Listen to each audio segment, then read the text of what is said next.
welcome back to the channel. My name is Kevin, your empowerment coach, as always, helping you live better, love better, and be better. And I am joined by my amazing wife, Tarsha, who has just gone silent.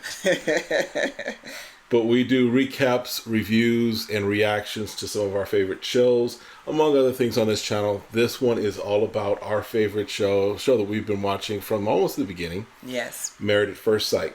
So if that's content that you like, if you like the recaps, reactions, reviews, and you want to know what a married couple of 20 plus years thinks about it, hit that subscribe button, hit the notifications. That way you know every time we post a new video. And then also make sure you give us some likes. We like the likes. You like the likes. All right. So we are in the third episode of Married at First Sight.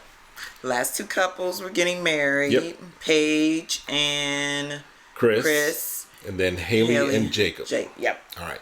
So we're gonna start with how the show started with Paige and Chris. Yep. So Chris is so worried about what she looks like, and we talked about this. We ended. Go back. In fact, go back and look at the previous video that we did on Married at First Sight, and you'll see that we kind of talked about there's some concerns. Right. About he expresses a concern. Correct. About whether or not he'll find his wife attractive, which I think is a natural concern. Oh, yeah. That's natural. Yeah. However, I think because of what we've come to see of Chris already, it could have been a red flag, or could be a red flag because of how he is. Let me just say it that way. Well, I think they put a lot of emphasis on it in the episode, so it's leading up to him maybe not being what he actually wanted as far as physical appearance. Right. So, you know, we see her come down the aisle. He curses, so they bleep it out. So we don't know if it's good or bad. You know, it's he hard seemed to be to smiling. read him. Yes, he's hard to read for a lot of different reasons. Yes. So, you know, so they get married, you know, and they're smiling, they're doing the vows and everything. Right. And so they get to even with the vows, though, we find, again, part of my issue with Chris is that he is very materialistic and thinks that everybody wants him for his money, what have you. Right. So his friends are like, he does this. Yeah, this. he like brands. He like brands and all this. Shoes. So it's like once again, suits. this seems to be a one-trick pony with him, in my opinion. This is just, that's who he is. He has no depth, in my opinion, right? So they do the vows, they do the whole, you know, you may not kiss your bride, and they kiss. I mean, they walk down the aisle. Well, he also does. He's very tentative about where he kisses her, right? He's like, you want me to kiss you on the cheek? You want me to kiss you on the forehead? I just found that was just like he was trying to be nice, you know. I think the other men's that, so that's, I mean, that wasn't a big deal. It was just different than what we've seen most of the times, because most of the time it's kind of like just a vibe of how they feel. Some will kiss on the cheeks, and they don't necessarily do the whole, do you want me to do this? Do you want me to do that? So it stood out for me. So that's just me. Okay. All right. But then they sit down and they're talking after the wedding. You mean they're standing talking, I'm sorry. Champagne. Yes. And Chris decides this is a great time to share his whole life. Yeah. Like literally everything he's ever done or made mistakes or whatever. He just been out of relationship in 4 years.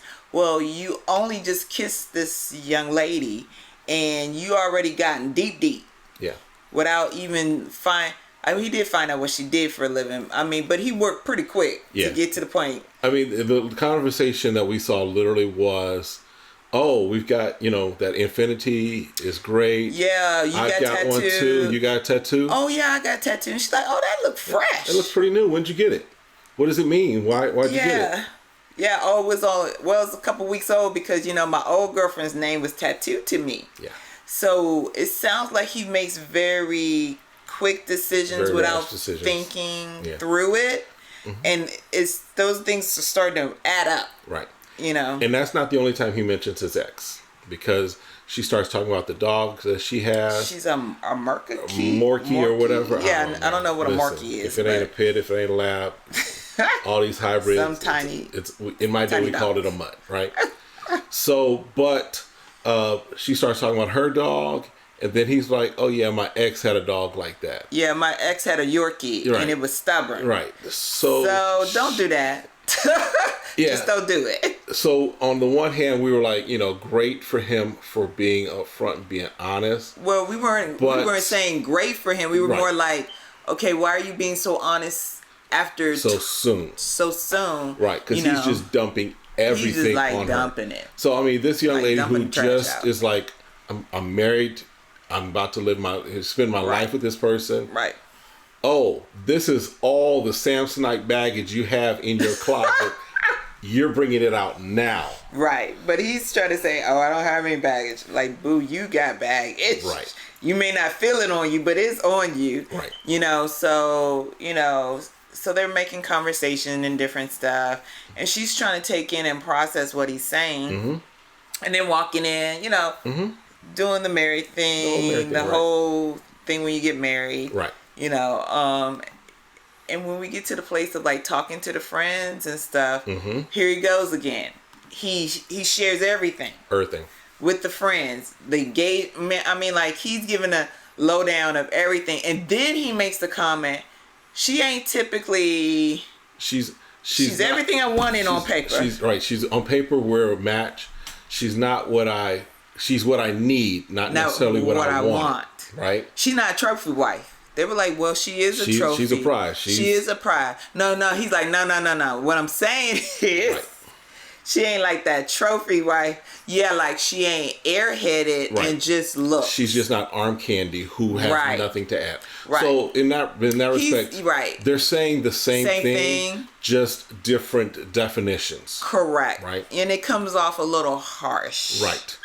But I would be taken aback, and they were taken aback. And you can see the fact in their that expressions. when he's like, she's what I need, not what I want. Right. It's like, whoa, hold on. Right. So they were really trying to hear him out. Right. But they were pushing back, like, this is my friend. Right. And I need to understand where you're coming from because you're married to my friend. Right. Yeah. So I like her friends because they really seem to be like, okay, I'm really trying to hear you out. Right. Tell me what you're trying to say. Tell me what you're trying to get across. And so, as far as Chris's attraction to her, he admits that he's not 100%. He wasn't 100% attracted. Correct. To her. She's got body for days. He loves the body, but he's not attracted to her as far as her looks. He's like, she's not ugly, but she's not.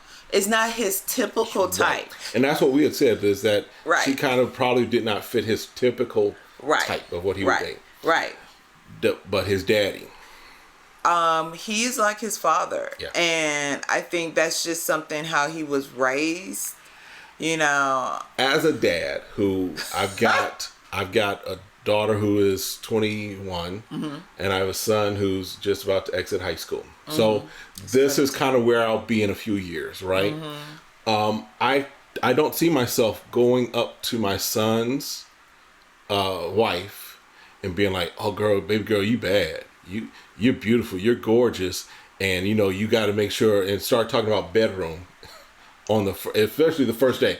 Again, this is a couple that's meeting for the first day, so I don't have any relationship to you, and so you could tell if she's looking, she's like, this is awkward and uncomfortable, because even when they were sitting down having their meal, he starts asking some questions that are just like, dude, we just met. Well, to kind of put it in perspective, like, so, she asked them what would help her, mm-hmm. to be a good mate to him. Right. And so, the wife was just talking about, don't hold in your anger. Right. Talk through that. And he was more like, oh, when Chris comes home, he's tired and everything.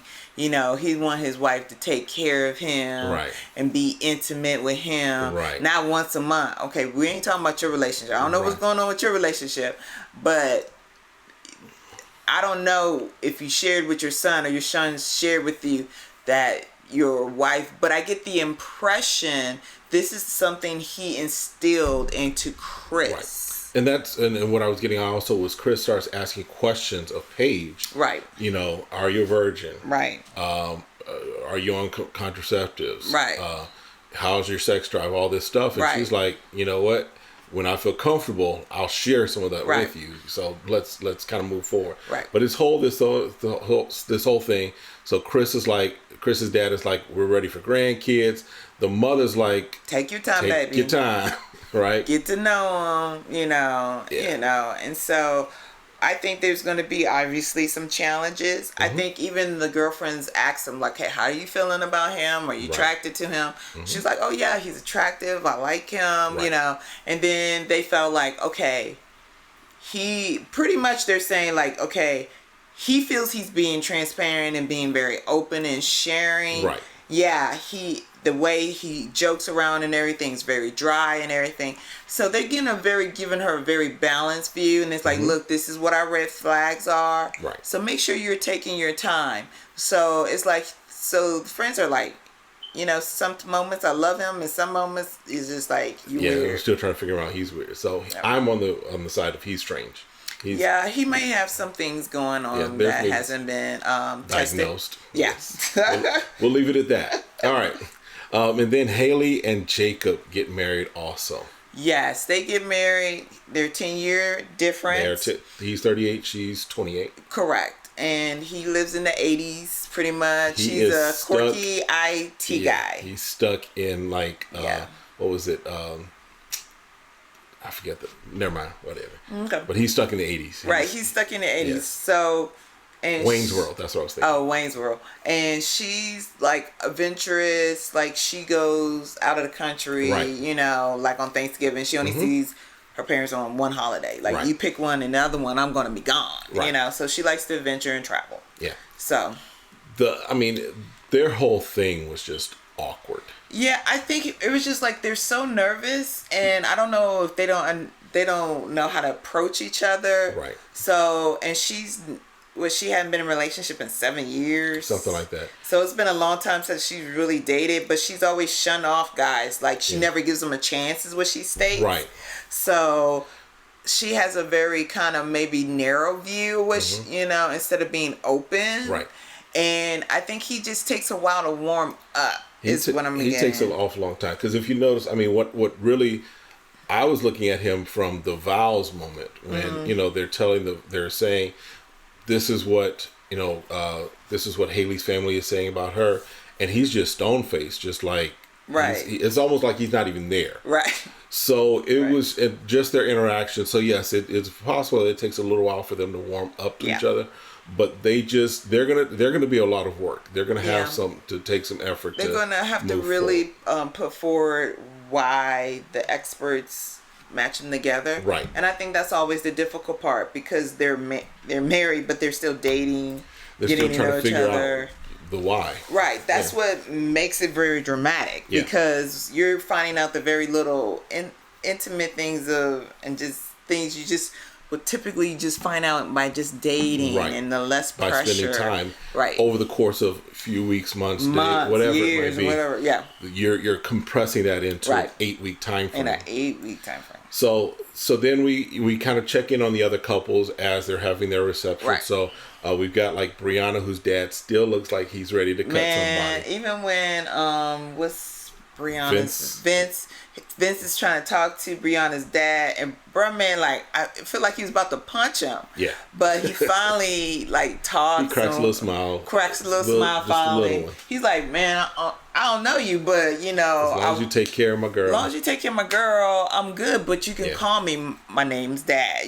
Call me if you need help. Right. And kind of work through it. Yeah. And then you got Claire and Ryan. Yes. They seem like they could be working well. Yeah, they could work well. Again, she has I think she has this anxiety, like just trying to get settled. Right. It takes her a while to get settled. So we're in this scene where they're back at in the room, and it makes us feel like she was in there forever. Taking bobby pins. Trying to get bobby pins out of her hair because she wanted to feel comfortable, And so, and you look like he about to fall asleep. Yeah. He done had champagne by himself. He probably don't watch 2 TV shows and a full basketball game. So he's been there for a while. Yes. And then the last couple we'll touch on, Eric and Virginia, who they seem from the outset very opposite of each other. They seem very opposite, but I feel like she loves the bottle. Yes, she loves to drink. She drinks. And I think she may open him up. Mm-hmm. It seems like he's more open to hey, I'm open. I just want to enjoy the moment. Right. And, you know, he's like, even if we just cuddle a little bit. She was laying right on his chest. She's like, hey, I'm here, we're married, let's do this. Yes. So I think if they can compromise and work through some of that, because again, when you're dating, when people say something that might be off-putting, then y'all can talk through it, work through it. But when you're married and you off-putting, it's just like, Exactly. Yeah. So, I mean, that's pretty much, it was pretty, you know, the main thing, of course, were the two couples that finally got married and then just kind of catching up with everyone. And everybody but the trailer for next week, and really for the rest of the season. Yeah, they put the whole trailer out. Like, if y'all gonna stick with us, this is... And obviously, there's gonna be crying and people ain't gonna... Because guess what? You're married. Right. And these things happen. Now, do they normally happen in the first couple weeks? Maybe or maybe not. Just depending. Right. You know, so there's some things. Let us know in the comments what stuck out to you. Yeah, let us know from the trailer, because there's a lot of things that I know we'll be talking about. Oh yeah. Let us know, because we were having a discussion, because it looks like Chris has a child on the way. Yeah, they kind of put that out there quick. Yeah, they kind of threw that out there like this is going to be one of the big things through the. So let us know. We were kind of debating. I think that it's from the fiance that he, you know, broke up with, what have you. I think that's where it's from. But then there's the question of, because he and Paige have been having unprotected, is there something maybe on the way that way as well, or what have you. So we'll see. But there's a lot about to happen. So definitely stick around. Make sure you hit that subscription. Make sure you hit the notifications, because every week we will be putting up videos doing recap, reaction, and reviews of Married at First Sight. Anything you want to add before we break out? No, that's it. All right. Well, look, we appreciate you guys. Have a great one. We'll see you next time. All right.